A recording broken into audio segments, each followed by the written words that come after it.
What I decided to do was to become a bag lady. I started it in Australia in 2001 with the National Plastic Bag Awareness Week, which nobody will remember anything about. But it was the first time anyone had thought of saying, right, we need to do something about this. And it was for that campaign that I decided to put on bags, plastic bags, and become a bag lady. And as soon as I did that, my whole life changed. I became this bright, breezy, super friendly, cheery, silly person, but people wanted to meet me. When I was invited to speak at the launch, I invited some kids to join me on the stage.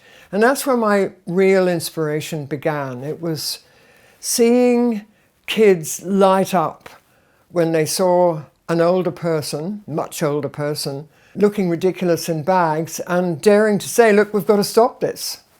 I was going back to visit my parents, to stay with my parents, because they were getting old and frail and they needed support. And I got on the plane with my bags and a smart coat that I had bought in an op shop and my laptop.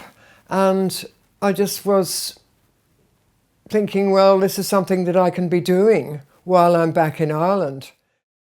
I got noticed in Ireland because I put the bags on and went up the street in my hometown and stood at a very key place where the traffic separated. So there was a bit of a sort of a slowdown, and I was just there to smile and wave at people. And whether they were waving back to me or not in their cars didn't actually matter, because I was just enjoying being friendly. And that's how I started. Brian Black from Ulster Television, the late and wonderful Brian Black, got in touch with me and wanted to make a bit of a news film about me in Ballymena.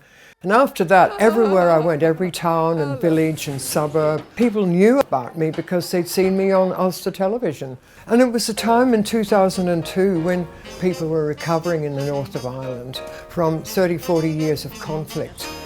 And they might have needed something light and cheery.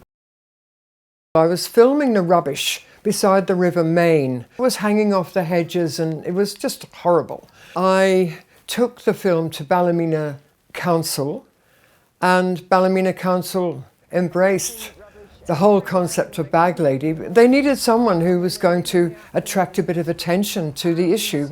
They wanted me to write articles for the local paper, the two local papers, a Protestant paper and a Catholic paper. And I wrote an article and I put a headline on it: Ballymena can/must lead the world. And Ballymena did. And I got so much support. I got funding 6 times in Northern Ireland, and I hardly even asked for it. It was like they said, right, we've got to get you to work for us. All the councils wanted me to go into the schools because they very quickly could see that the best audiences for showing respect to Mother Earth and keeping the planet clean and tidy and stuff are going to be kids. It was the best 10 years in so many ways, because I got to travel around my beloved land, which I hadn't lived in since I was a student. And I just got to be there and to be a little bit vulnerable, you know, arrive by bus or train, or sometimes on foot, sometimes I'd take my bike. And I just arrive there and put the bags on and walk around, or stop on a street corner, or, you know, gaze in a window. You know, people might come up to me and be in tears. Adults would come up to me, and I think, you know, I touched people's hearts with that character that I'd invented. The challenge really was to keep doing it, because I had to contact councils and media people and environmental NGOs, work with everybody possible. But I do remember walking home along Grange Road in Ballymena and thinking every time I walked along that road from the station, I was saying to myself, oh, I'm so tired, I'm so tired, and I was. But at the same time, I was inspired to do it, and I knew that there was so much support. It was like a one and only chance in my lifetime. And you know, I think that I'm very, very, very lucky that all of this stuff happened. After 10 years, I came back to Australia because my dad had died. Mum had died several years before, and he was 92 when he died.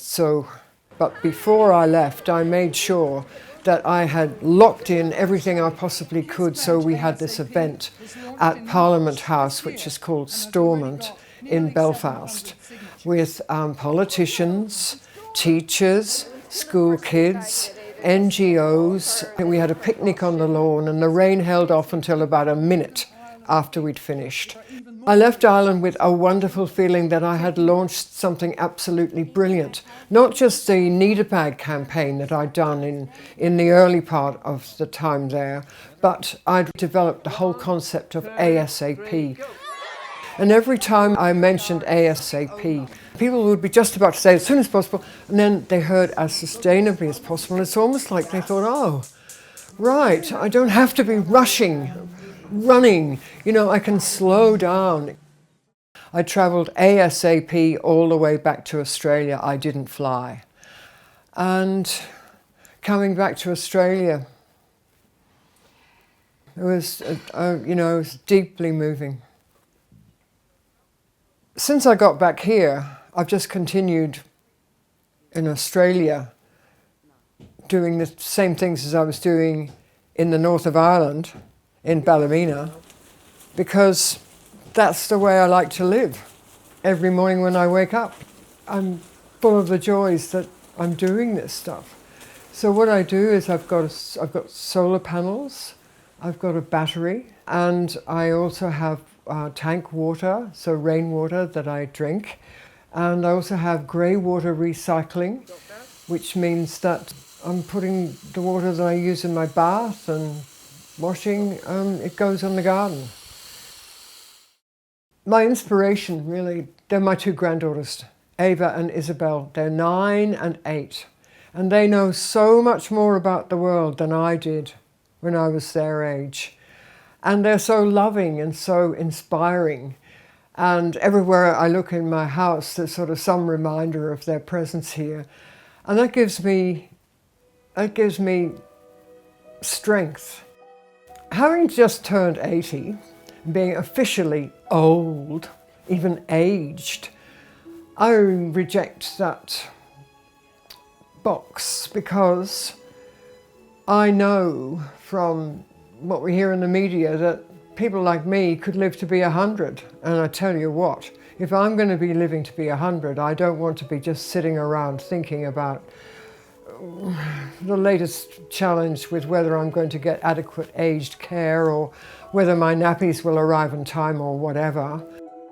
You hear so many people talking about, oh, is it too late? Too late for what? The longer we leave it, the worse it gets. And the sooner we engage in it, the sooner we might actually turn out to be happier.